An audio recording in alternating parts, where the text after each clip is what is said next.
சமோசா சூடா ஆஹா வாங்க வாங்க வாங்க வாங்க வணக்கம்பா. ஒரு சின்ன மேட்ரு ஒண்ணு. இது என்ன சம்பவம்னா, இவங்க அவங்க மட்டும் என் கூட்டணிக்கு வந்தாங்கன்னா நான் இங்கிருந்து கிளம்பிடுவேன்னு ஒரு பக்கம் சொல்லுங்கிறாங்க.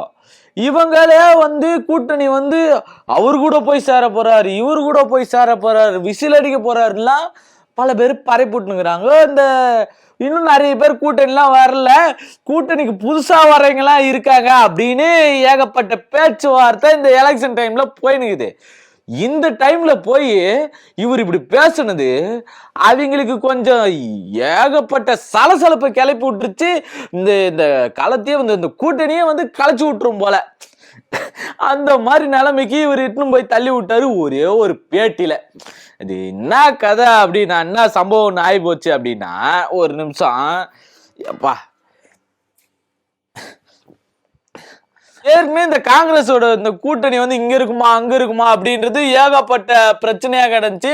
இதுல இந்த பிரவீன் காந்தின்னு ஒருத்தர் இருந்தாருல, அவங்க பேசுனது, அவரு பேசுனது ஒரு பெரிய சர்ச்சையை கிளப்பி விட்டுருச்சு. இவர் எத்தனை போய் குஜராத்தை கம்பேர் பண்ணுது, அங்க கொடுக்கறது அதிகமா இருக்கு, இங்க கொடுக்கறது கம்மியா இருக்கு, அவங்களோட வளர்ச்சி அப்படி இருக்கு, இவங்களோட வளர்ச்சி இப்படி இருக்குன்ட்டு அங்கிருந்து கம்பேர் பண்ணதே முதல்ல தப்பு. ஏன்னா கொடுத்ததுக்கு பதில கொடுக்குறாங்கல்ல, அந்த வரி ஜிஎஸ்டி கட்டணத்துக்கு திரும்பி கொடுத்தது ரொம்ப அங்க கொடுத்ததுக்கு இங்க கொடுத்தது பெரிய வித்தியாசம் இருக்குது. அப்படி அதெல்லாம் வச்சுக்கிட்டு எப்படி இவர் இதெல்லாம் கணக்கு பண்ணாரு? அப்போ டிஎம்கேல இருந்து கிளம்பி வேற வேலையை பார்க்க தான் பாக்குறாங்க அப்படின்றது அங்கேயே போட்டு பொழக்கிற மாதிரி தெரிஞ்சிச்சு. ஏற்கனவே இவங்க எலெக்ஷனுக்கு என்ன வேலை எல்லாம் பாக்குறாங்க அப்படின்றது ஒரு பெரிய மத்த எல்லா கட்சியிலயும் பாத்தீங்கன்னு வச்சுக்கீங்களேன், கூட்டணி கட்சியா அங்க என்ன நிக்கிறாங்களா அதுக்கெல்லாம் போய் இறங்கி வேலை செஞ்சு இருப்பாங்க, ஒருத்தர் மொத்தம் வேலை செஞ்சு இருப்பாங்க. அது இப்ப இந்த காலகட்டத்தில் நடக்குமா அப்படின்றதெல்லாம் பெரிய சந்தேகம் இருக்கும். ஏன்னா அவங்களை பிடிக்காம இவங்களை பிடிக்காம அவங்களோட ஒரு பக்கம் ஒரு கூட்டணி இருக்குது, இன்னொரு பக்கம் கூட்டணிக்கு வருவோம், இதோ சொல்லி விடுகிறோம் அதோ சொல்லி விடுகிறோம். இதுல ஏற்கனவே அந்த கட்சியை கூட்டணி கட்சி மாதிரி தான் வச்சிருந்தாங்க 4-5 பிரிவா. அவரு என்ன பண்ணிட்டாரு, வேற கட்சிக்கு வர போறோம், இல்ல இந்த கட்சிக்கு போக போறோம், தை முடியறதுக்கு இன்னும் 9 நாள் இருக்குது, அதுக்குள்ள நாங்க சொல்லிடுவோம் இப்படின்னு ஏகப்பட்ட வேலையை பார்த்துனுங்கிறாரு ஓபிஎஸ் அவர்கள். எல்லாம் போயிட்டு இருக்கு. அப்பதான் ஒரு பக்கம் இவங்க இப்படி ஒரு சர்ச்சையை கிளப்பிட்டு இருந்தாங்க. இந்த கூட்டணி தான் அப்படி சும்மா அப்படி ஸ்ட்ராங்கா இருக்குது, யாருமே அப்படி அப்படி போனா அடி அடிச்சாலும் நாங்க நவர மாட்டோம், அடி வேலை சுத்தி இந்த பக்கம் அடியோ இப்படி அடி அப்படி கொஞ்சம் அடிச்சுட்டு போ, எப்படி அடிச்சாலும் நாங்க கலையவே மாட்டோம், அவ்வளவு ஸ்ட்ராங்கான ஒண்ணு அப்படின்ற மாதிரி நின்றுகிட்டு இருந்த இடத்துல ஏகப்பட்ட குழப்பங்களை கிளப்பி விடுறது இந்த காங்கிரஸ் கட்சிக்கு வேலையா போச்சு. இதுல வேற டிவிக்கே கூட போய் சேர போறாங்க, அவங்க கூட்டணில இருந்து பிரிஞ்சுட்டாங்க, ரகசிய பேச்சுவார்த்தை நடந்துருச்சு, அவங்க திடீர்னு போய் சொல்லிடுவாங்க அப்படிலாம் ஏகப்பட்ட பேர் சொல்லியிருந்தாங்க. ஆனா இது வரைக்கும் அந்த மாதிரி எந்த ஒரு சம்பவம் நடக்கல. இதே சமயத்துலதான் ஐயா செல்வ பெருந்தகை ஐயா அவர்கள் என்ன பண்ணாருன்னா, நடந்த ஒரு பேட்டி எடுத்துக்கிறாங்க, ஒரு தனியார் தொலைக்காட்சியில ஐயாவை பேட்டி எடுத்துக்கிறாங்க. அந்த பேட்டியில போய் நான் முன்னாடியே சொன்ன மாதிரிதான், இவங்க கீழே கிரவுண்ட் லெவல்ல எலெக்ஷனுக்காக இறங்கி பெருசா எந்த அளவுலயும் ஒர்க் பண்ண மாட்டாங்க, மேடையில ஏறி பேசுறது அந்த மாதிரி எந்த ஒரு வேலையும் பார்க்க மாட்டாங்க. ஆனா இப்ப என்ன சொல்றாங்க, இந்த கூட்டணி வலுவா வச்சுக்கிறதுக்காக குழப்பம் ஒரு பக்கம், இந்த கூட்டணி வலுவா வச்சுக்கணும், இன்னும் ஆட்களை சேர்க்கணும் அப்படின்றதுக்கு இவர் என்ன வேலை பாக்குறாருன்னா, ஒரு பேட்டியில சொல்றாரு, ஐயா திருமாவளவனும் ராமதாசும் உட்காந்து பேசினாங்க அப்படின்னா அவங்க மாறிடலாம் வாய்ப்பு இருக்கு அப்படின்னு சொல்லி இருக்கிறாரு.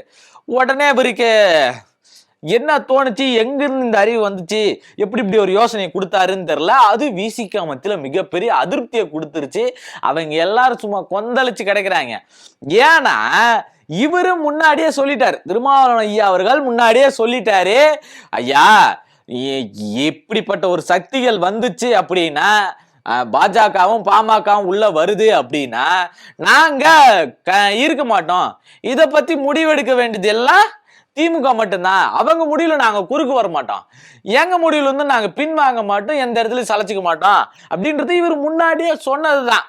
இத மத்தியிலயும் இவர் இப்படி சொல்லியிருக்காரு அப்படின்னா, இன்னொரு மேட்டர் என்னன்னா, அந்த டிகேஎஸ் இளங்கோவன் இருக்காருல்ல எம்பி அவர்கள், அவரு ஒரு பக்கம் மருத்துவர் ஐயா ராமதாஸ் ஐயா அவர் கூட பேச்சுவார்த்தை நடத்துறதா ஒரு ரகசிய தகவலும் இருக்கு, ரகசியமா பேசின்னு தான் இருக்காராம். ஏன்னா இந்த கூட்டணி இழுக்கிறதுக்காக. இந்த என்டிஏ கூட்டணியில ஏற்கனவே எல்லாருமே எப்படி இருக்கிறாங்கன்னா, அந்த அவங்க சின்னம் இருக்குதுல தாமரை சின்னம், அந்த சின்னத்துல தண்ணி ஊத்தணும்னு வச்சுக்கலாம், தாமரை மேல தண்ணி ஒட்டாது, அது பாட்டு உருண்டு ஓடிடும். அந்த மாதிரிதான் எல்லாரும் இப்ப கூட்டணி வச்சுருக்கிறாங்க. எல்லாரையும் ஒரு வழக்குல ஒரு கேஸ்ல பிஜேபி பிடிச்சி வச்சுன்னு எங்க கூட தான் இருக்கணும் அப்படின்ற மாதிரி எல்லாம் மாட்டி வச்சுக்கிறாங்க. அதனாலதான் இவங்க எல்லாரும் அவங்க கூட இருக்கிறாங்க. அன்புமணி அவர்களும் அதனாலதான் அங்கிருந்து வர முடியாம இப்ப அங்க மாட்டினுங்கிறாரு. முழுக்க முழுக்க RSS சார்ந்து இயங்கிக் கொண்டு இருக்கிறார் அப்படின்னு ஒரு பெரிய தகவல் வந்திருக்கு. நம்ம சொல்ல கிடையாது, சொல்லின்னு இருந்தாங்க, கேட்டு வந்தேன். இப்படி இருக்கிற ஒரு சமயத்துல தான் இவங்க எல்லாம் இப்படி இருந்துகிட்டு இருக்கப்ப, இன்னொரு பக்கம் ராமதாஸ் ஐயா அவர்கள் மாம்பழம் சின்ன மதுரவாயல் கூட்டத்துல எப்படி எங்களை அனுமதி இல்லாம பயன்படுத்தினீங்க, அதை நீங்க பயன்படுத்தி இருக்க கூடாது அப்படின்னு அவரு ஒரு கேஸ போட்டு விட்டாரு. இப்ப அது ஒரு நிலையில போயிட்டு இருக்கு. இவங்க ஒரு பக்கம் இந்த பக்கம், இவங்க ஒரு பக்கம் இந்த பக்கம், இதுல தொண்டர்கள் எந்த பக்கம் அப்படின்னு புரியாமலே இருக்காரு. அந்த குழப்பத்துலதான் இவங்க தெரிஞ்சுக்கிட்டு இருக்காங்க. ஆனா என்னதான் இவங்க ரெண்டு பக்கமா இருந்தாலும் இவங்க கொள்கையிலிருந்து பிரியல, கொள்கை அதே கொள்கை தான். ஆனா இவங்க குடும்ப சண்டை எடுத்துட்டு இங்க கட்சியில போட்டுங்கிறாங்க. அதுக்கு நம்ம என்ன பண்றது அப்படின்னு தொண்டர்கள் ஒரு பக்கம். இவங்க கொள்கையாவே பிரியல, கொள்கையா பிரிஞ்சாங்கன்னா அதை பத்தி நம்ம யோசிக்கலாம். ஆனா இவங்க பத்தி யோசிக்கவே முடியாதுன்னு திருமாவளவன் அவர்கள் அப்பயே சொல்லிட்டாரு. அதை மீறியும் செல்வ பெருந்தகை அவர்கள் இப்படி சொன்னது, 2 பேரும் உட்காந்து பேசினாங்க அப்படின்னா அவங்களுடைய முடிவு மாறும் அப்படின்றது இருக்கு இல்லையா, அவங்க வீசிக்கே மாற்றுறதுக்கான ஒரு வாய்ப்பு இருக்குன்ற ஒரு பிம்பத்தை கிரியேட் பண்றது இருக்கு இல்லையா, ரொம்ப மோசமான ஒரு விஷயம் அப்படின்னு எம்எல்ஏ SS பாலாஜி அவர்கள் சும்மா ஆணில பொட்டில் அடிச்சா மாதிரி எக்தளத்துல உட்காந்து சொல்லிட்டாரு. இன்னமும் அவங்க அதை பத்தி கேட்கல அப்படின்னா, இல்ல திமுக ஒரு பக்கம் போயிட்டு இருக்கு அப்படின்னா, விசிகா தான் முடிவை எடுக்க வேண்டிய இடத்துல எடுத்துரும் அப்படின்றதும் இருக்கு.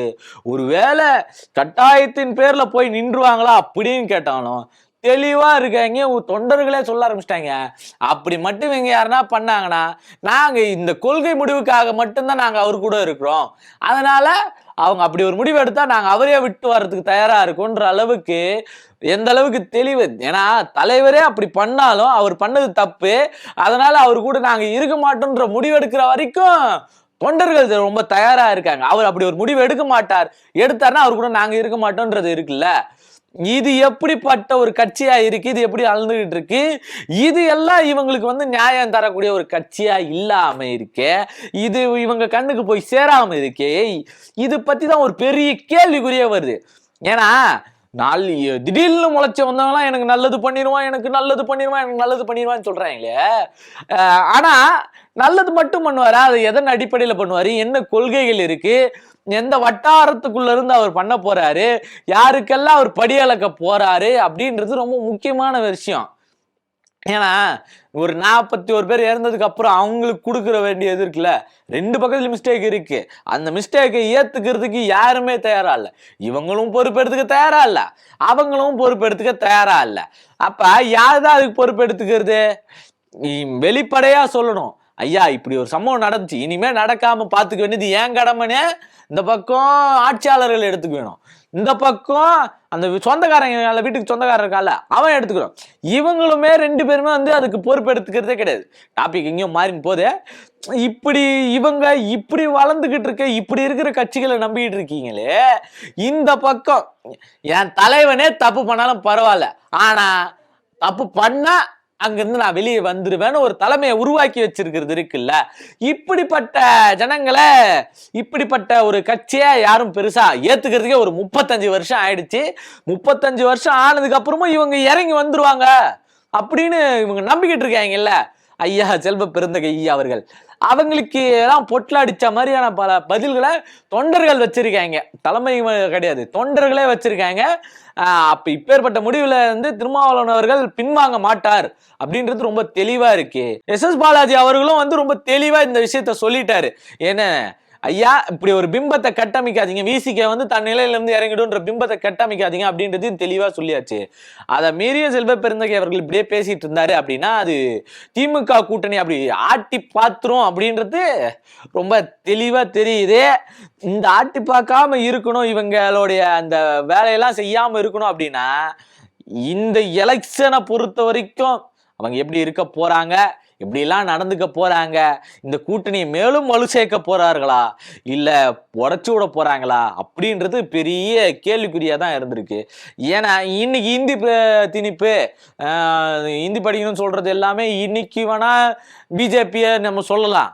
ஆனா 65 காலங்கள்ல யார சொல்றது? காங்கிரஸ் தானே இருந்துச்சு, அப்ப அவங்கள தானே சொல்லி ஆகணும்.